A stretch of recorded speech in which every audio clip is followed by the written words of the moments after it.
బాబీ గారు ఇక్కడండి. అన్స్టాపబుల్ ముందు బాలకృష్ణ గారు వేరు, అన్స్టాపబుల్ తర్వాత బాలకృష్ణ గారు వేరు. హ్యూమర్ చాలా అందరికీ తెలిసింది. వాల్తేరు వీరయ్యలో చిరంజీవి గారితో చాలా కామెడీ చేయించారు. ఇందులో కూడా బాలకృష్ణ గారి హ్యూమర్ చూడొచ్చా? అన్స్టాపబుల్ తర్వాత బాలయ్యబాబు గారు వేరన్నట్టే, డాకు మహారాజ్ తర్వాత బాలయ్యబాబు గారు వేరన్నట్టు ఉంటుంది అంతే. Okay, wish all the best. Thank you.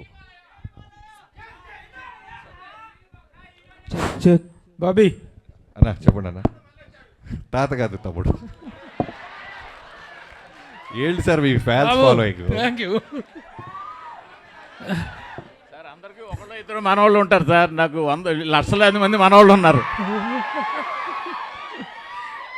Sir. Bobby గారు, చిన్న క్వశ్చన్ సార్. బాబీ గారు, దేవిశ్రీ ప్రసాద్ గారిని మీరు ఇష్టపడి వదిలేశారా, కష్టపడి వదిలేశారా? అదే కాదండి, అదేం ప్రశ్న. మరి మీరు నేను ఇప్పుడు చిరంజీవి కాదు, తమన్ గారు వద్దు, ఆయనే చెప్పాలి. లేదు, దీనికి బెస్ట్ ఆన్సర్ ఏం తెలుసా? పాస్. అలా కుదురుతుంది కాదు సార్. మీరు బలవంతంగా వదలాల్సి వచ్చిందా, లేకపోతే ఇష్టపడి వదిలేరా? కాదండి, నేను 6 సినిమాలు చేస్తే 6 హీరోలు మారారు. కాదు బాబీ గారిని నేను అంత మాత్రాన ఇప్పుడు నేనే ఇబ్బంది పెట్టా బాబీ గారిని. ఎందుకంటే నేను మీకు కాంట్రవర్సీ కావాలని ఆయన బ్యాగ్జో ఇస్తున్నారు. అది కాదు, మీకు తెలుసు. కాంట్రవర్సీ కావాలని ఆయన ప్రయత్నిస్తున్నారు. ప్లీజ్, కాంట్రవర్సీ కాదు, అది సరైన ఆన్సర్ ఇచ్చారు. నేను ఇష్టపడి తమన్నా ఇప్పించారని చెప్పారు. కరెక్టే కదా. నన్ను తమన్నా దేవి అంటే నేను తమన్ అంటాను కదా, అలానే నన్ను అడిగారు తమన్నా దేవి అని తమన్నా అయిపోయింది. అంతే, కరెక్టే. మీరే అది కాంట్రవర్సీ ఏం కాదు. కాదు ఒక డైరెక్టర్గా నన్ను అడిగా, నేను చెప్తా. ఒక్కొక్క సినిమాకి, ఒక కథకి ఒక హీరో ఎలా ఫిట్ అవుతారో, సూట్ అవుతారో, అలానే టెక్నీషియన్స్ కూడా ఆ కథే కోరుద్ది. ఈ సినిమాకి తమన్ గారే కరెక్ట్ అని మీ టీం అందరూ భావించాం.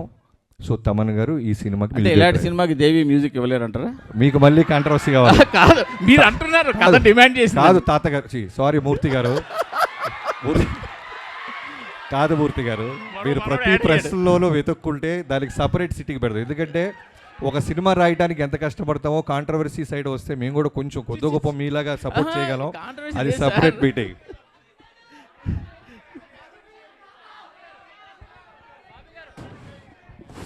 Bobby it is for you అన్న చెప్పండి.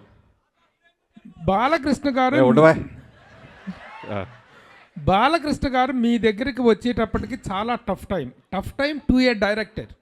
ఇన్ ద సెన్స్, ఈ మధ్యకాలంలో బాలకృష్ణ గారిది సినిమాల పరంగా కానీ, రాజకీయంగా కానీ, షో పరంగా కానీ ఒక అన్స్టాపబుల్ ఇమేజ్, ఇన్క్రెడిబుల్ ఇమేజ్ అనేటువంటిది పెరిగింది. ఇంతకుముందు బాలకృష్ణ గారికి ఇప్పుడు బాలకృష్ణ గారి ఇమేజ్లో చాలా చాలా డిఫరెన్స్ ఉంది. ఇలాంటి టైంలో అలాంటి ఒక ఫైర్ బ్రాండ్ స్టార్ని హ్యాండిల్ చేయటం అనేటువంటిది ఒక ఛాలెంజ్.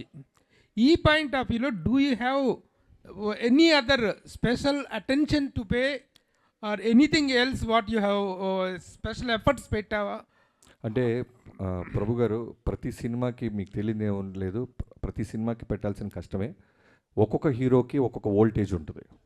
ఇప్పుడు చిరంజీవి గారితో చేస్తున్నప్పుడు మాస్ ఫాలోయింగ్, ఆయనకి సంబంధించిన fun, humour, grace, voltage.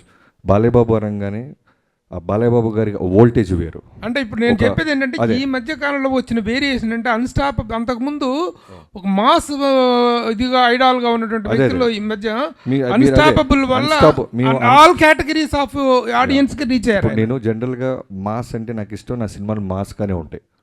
But unstoppable తర్వాత నేను అన్నాను, మీరు విన్నారో లేదో, న్యూ ఏజ్ ఆడియన్స్, కుర్రోళ్ళు, కాలేజీ కుర్రోళ్ళు, పబ్బుల్లో కుర్రోళ్ళు, స్కూల్స్లో.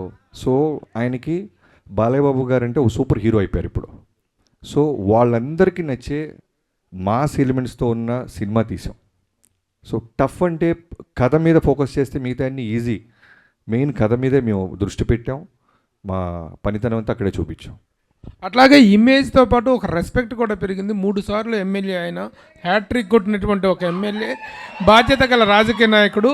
ఆయన మీద డాకు మహారాజ్ అనేటువంటి టైటిల్లో ఒక చిన్న నెగిటివ్ టచ్ ఉన్న టైటిల్ అది. ఆ టైటిల్ని ఎలా జస్టిఫై అవుతుంది? ఇప్పుడు పోకిరి సినిమా ఉంది, మహేష్ బాబు గారు ఒక పోలీస్ ఆఫీసర్.